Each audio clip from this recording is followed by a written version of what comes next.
চোখ রাখবো আবহাওয়ার খবরে। উত্তরবঙ্গে বৃষ্টির পূর্বাভাস, আগামীকাল পর্যন্ত উত্তরের 5 জেলায় বৃষ্টির সম্ভাবনা। সোমবার থেকে ফের উত্তরবঙ্গে বৃষ্টির পূর্বাভাস। দক্ষিণবঙ্গের কয়েকটি জেলাতেও হালকা বৃষ্টি।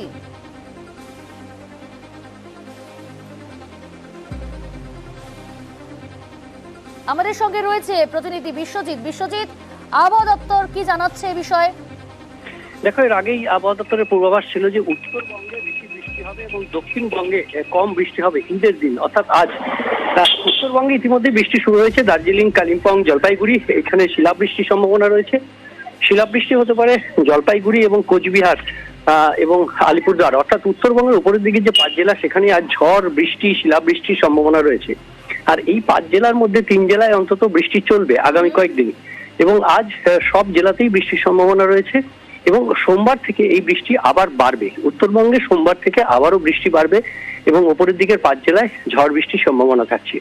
দক্ষিণবঙ্গের ক্ষেত্রে বীরভূম, মুর্শিদাবাদ এবং পশ্চিমী দিকের জেলা, উত্তর ও দক্ষিণ 24 পরগনা সহ বেশ কিছু জেলায় আজ বিক্ষিপ্তভাবে বৃষ্টির সম্ভাবনা থাকছে। তবে কলকাতাতেও হালকা বৃষ্টির খুব সামান্য সম্ভাবনা থাকছে।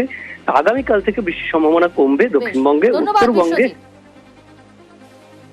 কলকাতাতে আমাদের খুব সম্ভাবনা হচ্ছে যে এরকম ক্লাউডি স্কাই এবং থান্ডার শাওয়ার, রেন হওয়ার সম্ভাবনা কিন্তু যথেষ্টই আছে। মুর্শিদাবাদ, বীরভূম, ঝাড়গ্রাম, মেদিনীপুর এবং 24 পরগনাতে এবং অন্যান্য সব জেলাগুলিতেও কিন্তু বৃষ্টির সম্ভাবনা আছে। উত্তরবঙ্গতে দার্জিলিংয়ে স্ক্যাটার্ড রেনফলের পূর্বাভাস দেওয়া হয়েছে এবং অন্যান্য জেলাগুলিতে আইসোলেটেড। দক্ষিণবঙ্গে যেন তাপমাত্রা যেটা বলছি, আজকাল হয়তো তাপমাত্রা আপনার ম্যাক্সিমাম টেম্পারেচার হয়তো কমে যাবে, তারপর আবার বাড়বে, কিন্তু ইন এনি কেস আগামী 7 দিনের মধ্যেও কিন্তু হিট ওয়েভের মতো যে কন্ডিশন রয়েছে ওই রকম কিন্তু টেম্পারেচার আমরা আশা করছি না। এবার একটা ছবি দেখাবো আপনাদের, যে ছবিটা দেখলে আপনাদের মনে হবে তুষারপাত, অর্থাৎ দূর থেকে দেখে তো তাই মনে হচ্ছে, তবে তুষারপাত নয়। দেখুন সেই ছবি, একেবারে শিলাবৃষ্টি পাহাড়ে, শৈল শহরে শিলাবৃষ্টি, ছোট ছোট শিলা পড়ে রয়েছে এবং দেখে মনে হচ্ছে যে তুষারপাত হয়েছে। শিলা পড়া সেই আওয়াজও কিন্তু পাওয়া যাচ্ছে এবং গোটা রাস্তা জুড়ে শিলা পড়ে রয়েছে।